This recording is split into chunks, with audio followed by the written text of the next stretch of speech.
Hello and welcome to a midweek Wardy's Waffle. We've got a fair bit going on at the minute. In this update, we're looking at loading rate. We're carrying on with the 3,000 tonne rate we've got in store for ADM. That's coming out. I also went and collected some fertilizer, some nitrogen from Omex. We needed to do some sugar beet and I ran out of that. So we go into there with the Bowser and the fast track and collect that. I also had a good friend of mine bring some fish to our pond just across to the side of the yard here, which was kind of him. In his garden pond was pulling it up, so put those in our pond. So we'll have a quick look at that. Also spring crops, quick walk around one or two spring fields, which I must admit look exceptionally well, even though they were put in very late. And we also take the lids off the fertilizer tanks because we wanted to check the stock, so we have a look at that as well. And you can see as well here in the yard we've got 2 loads of big bales as well. We've got some Harris fencing here, so we're getting ready for the Young Farmers Rally that is on this Saturday here. This is the Lincolnshire County Rally, so please do come to that if you'd like to come. It is open to anybody who wants to come. So it's Saturday. I'll put the link up to times and what's happening on that and in the description of this video. One last thing I did get wrong last week. I actually, on Sunday's video, Sunday's update, I said our Agri iFarm open day is on the 14th of June. It's actually on the 16th of June. So please don't come on the 14th of June because nothing will be happening. But the 16th of June, Friday the 16th of June, is our Agri iFarm event. A bit nearer the time, I'll put up the link where you can register for that. Anyway, with that, more from me now. Let's crack on with this week's update and we'll see you at the end if you make it there. Yeah, one more thing, please do click like and subscribe. It doesn't cost you anything to subscribe and it just helps the viewing figures of the channel. Anyway, let's crack on with this and we'll see you at the end. It's Monday morning, got a busy start to the week, got a lot of lorries in with collecting oilseed rape. That blue one there is waiting to load, this one's just loaded. This one here is just backing up to load. Got about 10 loads going out today, and this is the rape that we store for ADM, and it's going down to Erith in Kent to be crushed, made into oil.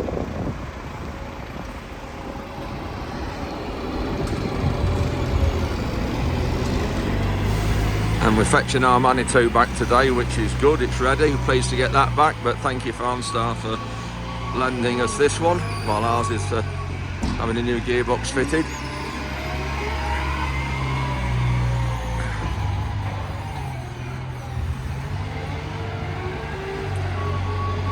That tube needs to fetch out. I'll fetch that out in a minute. Here are the tubes once they're out. You can see how they're made up.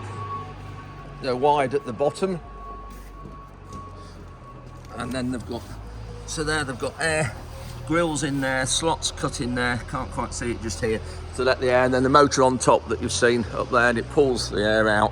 So you put one of these on the floor, like you can see there, and then you build them up with tubes so that the motor, you can see there, is above the top of the rape. The motor's actually been taken off there, it's just got an adapter on it.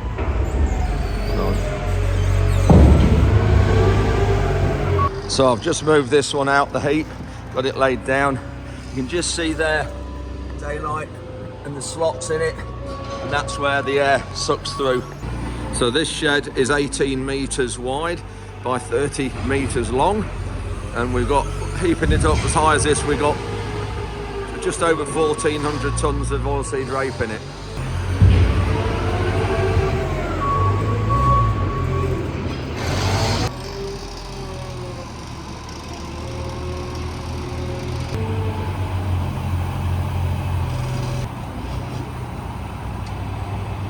Just putting the last bit in, he wants all that bucket.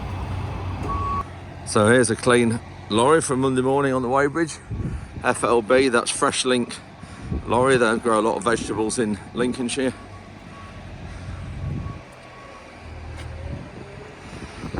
Yeah, it looks very smart. Just going to fill this leaf blower up. Yeah, just looking at Fresh Link and vegetables, and whether you realise that a quarter of the UK vegetables are grown in Lincolnshire.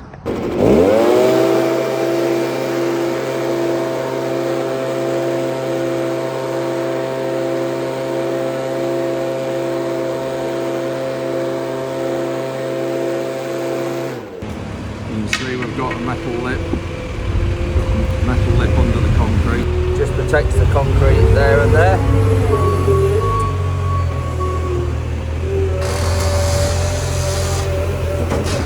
And then when we put the panels in, when we built this shed, we actually put the concrete panels inside the web of this stanchion, and then we've clamped it with some angle iron there to hold it to the outside, rather than put the panels. A lot of people put the panels on the inside here, but you can just get a lot extra storage in if you think of all this going right across here, the amount of extra storage, the extra tonnage you can get in.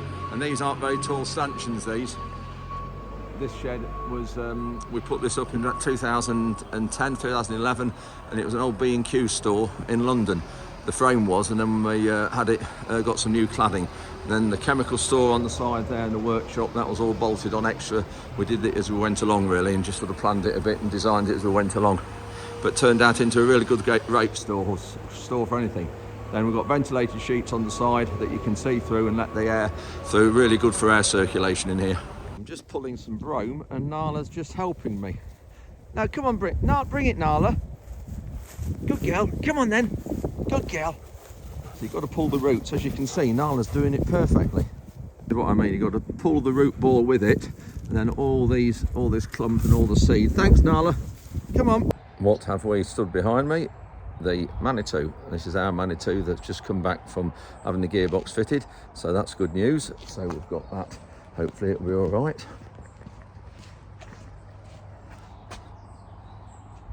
So that's good news, we'll see. And thanks Farmstart for lending us that other one for 10 days.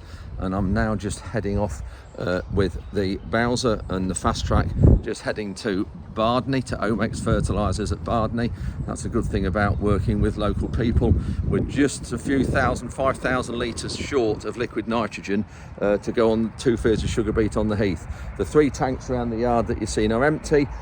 This is empty. The sprayer has only got 200 litres in it, and the beet needs about 5,000 litres. So I'm just going to go here and pick this up myself, because Omex, when they're busier, they won't deliver a small quantity like that. A normal lorry load holds around 21,000 litres, and I only need 5,000 litres, so I'm going to go with this and get it picked up. I'm nearly at Bardney, not far away, but I just wanted to show you in the distance here where we are, and this road and the beet factory. The old beet factory is not far from here. So this road here is known as Bardney Causeway. Long dead straight road, nearly straight, but very dangerous because there's lots of subsidence, and it's underneath here, it's peat and really sandy, soft soil, and this road gives way a lot. There's deep dikes either side, as you can see here as well. Yeah, so just in the distance through there is Bardney Beet Factory. Now it's stopped processing sugar beet as such now, but it's still owned by British Sugar, and I think those are the juice tanks, and they still have a lot of storage there, so it's still owned by British Sugar and still used, but it doesn't produce produce sugar beet anymore, or actually handle sugar beet at all. This is the entrance to Bardney Beet Factory. You can see there Jordan's and Ryvita, which are part of ABF, which is what British Sugar are owned by. So as I say, they don't slice sugar beet anymore here, but it's still a working place, storage of sugar and animal feeds, I think, and other products. So we'll just have a quick look over this bridge, and I've just sort of googled it, and this bridge was built in 1894, so about 130 years ago, and in 2019 it had £220,000 worth of repairs onto it, mainly painting. And I remember at the time it was a nightmare because this bridge was shut, and as you can see, it's over the River Witham here. There's very few bridges over this Witham, so you have to go miles out your way to get around here, so it did cause quite a bit of aggravation for everybody. But this is the River Witham, and you can just see here this steel structure of this bridge, what it's like. And you can see why they wanted to repair it and paint it, which they've done a good job of that. Still, this is like 4 years ago when they did that, so they did a cracking job. This is it over the Witham. And I just arrived at Omex Fertilizers, so I'm just going to go on this weighbridge. I've just phoned them up and spoken to the office, so I need to go on this weighbridge. I don't like these with these beams up the side, very easy to damage your tyre, so I need to get off and just fill in, do this go manual way somehow and get on the weighbridge. There we go. These raised-way bridges, you can see with these beams up there, they don't give you a lot of room. So I need to just go into here and put some details in. So here we go. I've got to go across. There's a guy in the orange waiting for me. And that's what I need. Nitrogen loadouts up there somewhere where he is. To the big tanks. I've got backed up, just got started. It took a fair bit of deciding for a start because obviously this is the pump here that's pumping it to the bowser, but at the minute we haven't got a gravity feed on the bowser, so it's got to go through our pump. So we've got to try and regulate this pump and the pump on our bowser so they're both the same. So it's going in there. We're filling, then we're going to go to the main tank. That's how we can sort which tank we go to. And this is the litres a minute we're putting in at the minute, and that pump, when it's on full chat, will put in 400 litres a minute. And then here is the quantity that's going in, and I didn't realise till just now, until the guy was saying that they actually mix them. These are all the different products they use, so they'll put so many litres of 30% in, or 32% going in there. You can see, whether you can just see 32% nitrogen going in, then put another weaker one in to mix it, and then put some water with it to bring it all down to 30%. So this is the hatch into the main tank. So the main tank starts there and goes all the way to the back. You just see it coming out the sides there. The holes in the side, but obviously the bottom of the pipe's open, but you have to put drill holes in the side as well to keep air going in and out to stop the pipe from getting too much pressure in. And there is the site tube linked to that wire, and then linked to that cable all the way to the back. Oh, that's put the hatch down now. We're going to go back down, then lower this handrail, and then carry on filling. There's all the bowsers lined up, all the tankers ready to start. That's it. We've got 5,000 on apparently. We're going to go away and see what it's like, how accurate it is, but it won't be far off. So there we are. So it said 5,000 litres. That's what we've got. So that's good. Interesting key fob. At least they're not going to lose that. Just got weighed, and I've got 20.14 tonnes on here, and my first weight empty was actually my black nail shows up there. I trapped it in the car door yesterday, and ouch, yes, it did hurt. So 13.8 to start with, so I'm just over 6 tonnes here, which is about right, because I wanted 5,000 litres on. That is about right, because I wanted 5,000 litres on, and if it's 760 litres per tonne, that's going to be about right for 6.2 tonnes or something, so we're about right. Just got back from Omex Fertilizers with the bowser, and got a yard full of lorries, and these are all waiting to load. I think that one might actually, no, he is, he's weighed. Got this one here loading, and we've got another one here as well. So nice to have our forklift back again.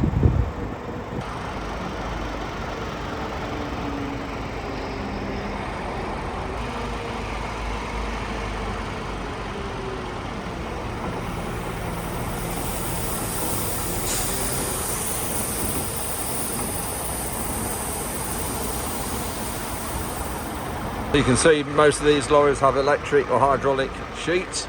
So this is the motor that works it. There's all the pipe work down to the tank at the bottom. Just putting the last bit in. This lorry is nearly full. So he's full, and then we've just got another one rolled in the yard. This is the beauty of having a weigh bridge that's not raised, with the side rails that I've just had at Omex. You'll have to just back and shunt to get his wheels fully on there. So these are the lorries we got in. Tom's got them all in order, so knows where they are, and all the completed loads are up there. A friend of mine has just brought some fish. He's emptying a pond out at home. He's doing away with his pond, and he didn't want to put the fish in a river, so he's very kind. He said we can have them in our pond here. There's carp, there's all sorts of pretty coloured goldfish type fish. I'm not quite sure what breed they are, but we'll just see him getting release them into the water here in our pond here, which will be brilliant, which is just through here. Those of you who watch this regular will know. And we've got the geese here as well. Look at this. So Tony's just bringing, now we're going to put them in here and mix them with the fish. We've already got a lot of carp in here already. That's it, we just need to get these in. Look at those. And we've got, if those, some in there as well. Look, there's a good big one down in the bottom. And then there. And some more in there, fantastic. We've got the geese. Yeah, oh, got some geese, young goslings as well. Two lots of, yeah. Here we are getting ready to put these in. Come out of the way. Yeah, come out, Nala. Come out of the way, Nala. Right, gently.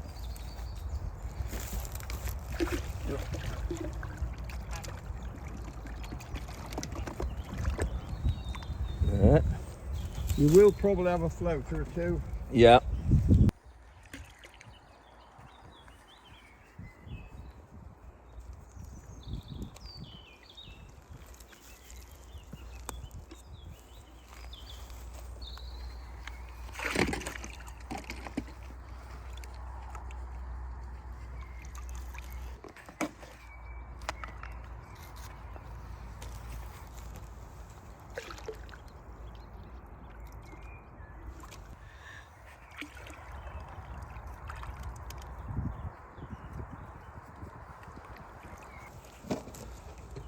Now this is the Coup de This- grace. it There's is. a big blinging one in here.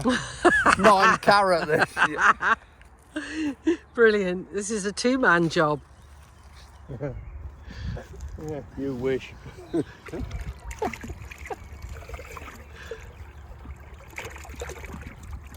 look at him. Right. Probably won't come up with a bit stressed.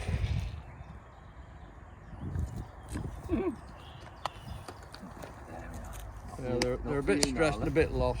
But they've had a good feed for the last 2 or 3 days, so right. they're all right. Come out, Nala. There's flakes there as well. And you say to get 2 stones, Tony? So you say what? To tap the stones? Put Well, the yeah, stones... it'll take a bit of getting used to, but if you always feed them in the same place, Yeah. they'll dog eat it. Nala, come out. They'll get used to it, Yeah. Right. but you have to attract them. So the thing is, just Do that. Tap bang, the... catch some stones. They'll Right. eventually come. They'll take a bit of training, but they will eventually.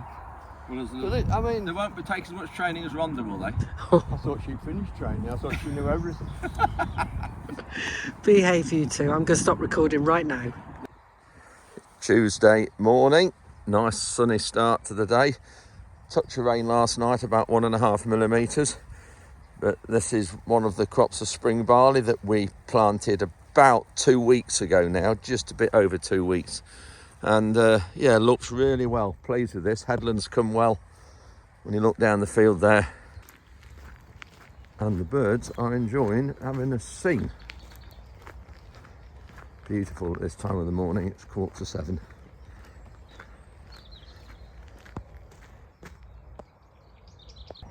So this field is looking towards the A17. You can see a lorry there. This is Laureate, which is a malting type of barley. Hopefully goes for, if the nitrogen content of the grain is low enough, will go to Molson Coors Brewery at Burton-on-Trent to be turned into lager. The group Grolsch and Carling amongst others there. Beans this side looking good. These were planted, I think, 21st, 22nd of April. They always take longer to come through than cereals, so especially than barley. And we've got 1 or 2 block rows you can just see in a minute. But Tom knew about it and he stopped whenever he could. And it was just because we were late putting these in the ground, we ended up putting more seed on and we didn't have enough seed in bags, so we had to go with the bucket and get some out of the heap. And of course there were some pods in there. Reuben did put them through a bit of a self-made grill and sieve, and it took a good lot out, but there was some got through. And of course you can just see there's a row that's blocked. the two bigger rows, obviously the tram line where the sprayer runs, but otherwise these beans are looking well. Then with another field of barley here, same, this is Laureate, hopefully goes for malting, and these were planted a couple of weeks ago next door to this other one we've just seen. Nala, good girl. Frankie having a walk with us this morning.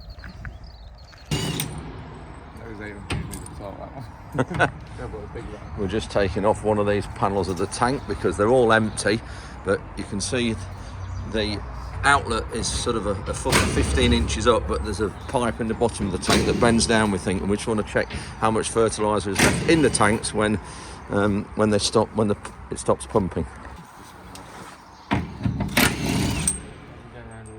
Yeah. Don't put it on floor. Just in case. When it's empty.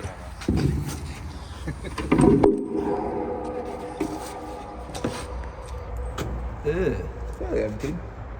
So that's the measurement of what's left in the tank when it stops pumping, which is about 5.5 centimetres, just over 2 inches. So there's 76 litres per centimetre in all these tanks. You can see the gauge is going up there. So that means when they stop pumping, there's 500 litres in each tank when it stops pumping. So inside the tank, you can see this is the first time this has been off since this tank's been in here, which is about 6 years. You can see there it goes nearly to the bottom.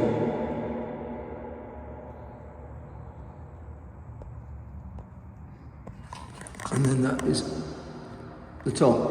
Oh, strong. So that's the inside of the lid. The seal's up to there.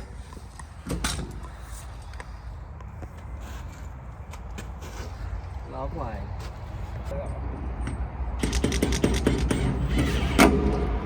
And as you can see, there's some water in it here. Didn't quite get the levels right when this was made. There's 12 inches of concrete in here and 2 layers of reinforcing mesh, one 4 inches from the bottom and one 4 inches from the top of this concrete. You imagine this loading 50,000 litres, there's 75 tonnes in each tank when they're full, so the loading down on this small area of concrete is huge. Be careful of overdoing it here because it needs a torque wrench. Should be, it tells you there what tension to have on it. So we're just going to wait for Ian to bring his torque wrench. You can set it. So Ruben and Tom are just going to go out and get the sprayer out and just go and put some fertiliser on. The fertiliser that I've collected yesterday is going to go, which is in the bowser there, going to go on the sugar beet, 2 fields up at the heath. Got a stewardship plot through here. You can see lots of vetches, Phacelia. There's a dock there as well which needs spraying, but lots of different wildflowers here, and this is part of our countryside stewardship scheme. So here is the sugar beet, planted April the 6th, 7th. This has already had sewage sludge on it, which gives it 25 approximately kilograms a hectare of nitrogen. So we're not putting as much liquid nitrogen on this field through the sprayer because the sludge has already given it some, but total nitrogen here applied with the sludge and the sprayer will be approximately 120 kilograms a hectare of nitrogen, and the other field will have this, so that's a mixture of sludge and liquid. And the other field, you can see it dribbling out there, the other field will have had 120 kilograms in one application. You can see the sugar beet plants there in the row, showing up nicely. Broadleaf weeds which need controlling. But now that we've sprayed, put the nitrogen on here, we don't want to be in here with a herbicide for about 5 days. Yeah, so if we actually go on now straight away with a herbicide on this, it won't do the sugar beet any good at all, because the nitrogen de-waxes the leaves on the sugar beet, and it'll open the plant up to scorch and to damage it. And all these plants, whether it's a cereal, whether it's a root crop like this, they are able to withstand a herbicide because the leaves get waxed up, and it's the wax that protects the plant from the herbicide actually entering it. Spotted a little bit of sewage sludge there, and some more bits there, and the rest of it, little bits there as well. The dark bits, little bits dotted around actually all over there. Yeah, and it's all incorporated in, releasing phosphate, sulphur as well, nitrogen, and a whole load of trace elements. Just come to the other end of the field where Ruben's just finishing off putting the nitrogen on, looking at the wheat after oats last year, and we've just scorched it with the liquid nitrogen. You can just see it's showing a sort of a very light beigey tinge to it instead of dark rank green. And I think next year we're going to, instead of doing 3 applications nitrogen, because bearing in mind this only had the last one a few days ago, we're going to do it with 2 and put that liquid safe in, as you saw in that trial that we had in the last video I did. We're just loading this haylage up, ready to clear the yard for the Young Farmers Rally on Saturday. We'll have to take it next week now across to Lincoln to where it's going. We haven't got time to take it.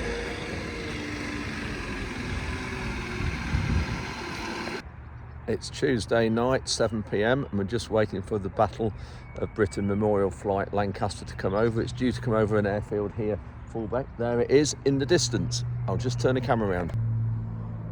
There we go. Fantastic. It's going round a load of airfields in Lincolnshire, because this is where the dam busters took off from. I'll put a link to, look at that, I'll put a link to a story about the dam busters, but there was 53 airmen lost their lives. It's Wednesday morning, about 6:30. Skylarks are singing above again. Lovely morning, lots of bird life when you're out first thing in the morning. And I just thought I'd just come and have a look at the last sugar beet field we planted. It was only a week last Friday, and I'm amazed to see that it's already through. So there we have a seed there, another one there, another one there, there, just nicely coming through the ground, which is great to see. Just walking down the dike that some of you have seen before. This is a field of beans. This is one of the dikes that Barry cleaned out. And just heard a trickling sound still. And just staggering, and just see there, the drains are still running. What are we, middle of May? That just shows how much water was in this land, and it's still wet underneath. Just driving past the paddock out the back, where we're going to have quite a lot of the Young Farmers Rally classes here. Ian's got it all mown nice and short already. They're going to have camping across there as well, so some of them are going to be camping overnight, which will be interesting. This is the last load out of one of the stores of rape, which will be good to get it empty. Have about 13 buckets in a load to get 29 tonnes.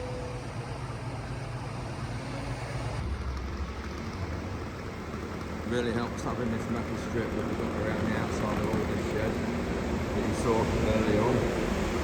Down there, means we're not chipping the concrete up.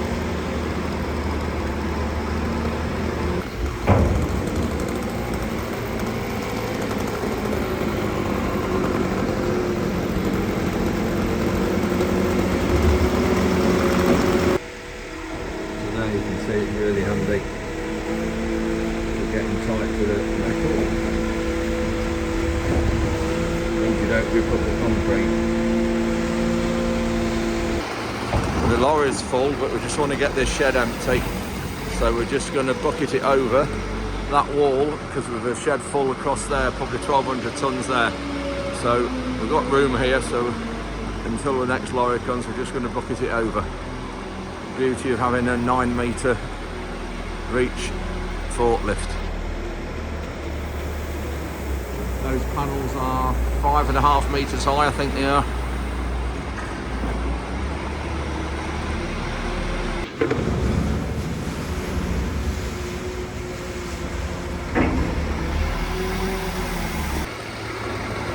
Not a lot left now. There you can see, look it up to the metal.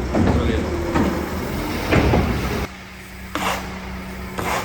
Better get Ruben's, showing Ruben's shoveling.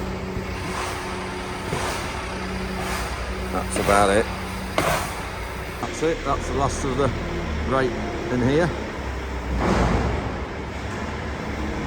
All cleared out. That's good.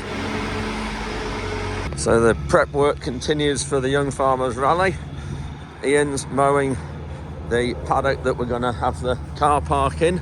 This is where we put the water pipe through from the house through there. So we've just got to fence some of this off because it's actually dried out a lot. I thought it was a bit wet this, but we've just got, there's an open trench just there where we need to just fence that off because we've got a water connection still to do. So Ian's just using this mower that you saw me fetch from Farm Star the other day. This is the one that's got the the flail mower rather than the rotary deck. We're having to go fairly steady because it's quite rough, this field is. I'm just wondering whether we ever had to BC'd it or not. We'll see. Got a rear roller on it as well, under there. But the grass isn't too long because Ian did it last week with it, so not too bad at all. But then I'm going to get to the hand mower and actually line it out maybe a couple of days and cut it shorter and actually put some lines in it for the cars to park with a hand mower. So I hope you enjoyed that. Thanks very much for watching. Yes, my thumb is still very sore, but it's not throbbing like it was. And I tried to put a drill bit through it the other day. Ollie rang me up and said just twist a 0.5 mm or 1 millimetre drill bit through it. He's tried it and it works, and the relief is unbelievable. I tried to do it and I couldn't, it wouldn't go through my nails. So obviously Lincolnshire nails are harder than Lancashire nails. Anyway, thanks very much for watching. Please remember this Saturday, Young Farmers Rally here. Everybody's welcome. Please come along. The description of what's happening, and there will be a link in the video below, so please come along. So thanks very much for watching, and we'll see you next time.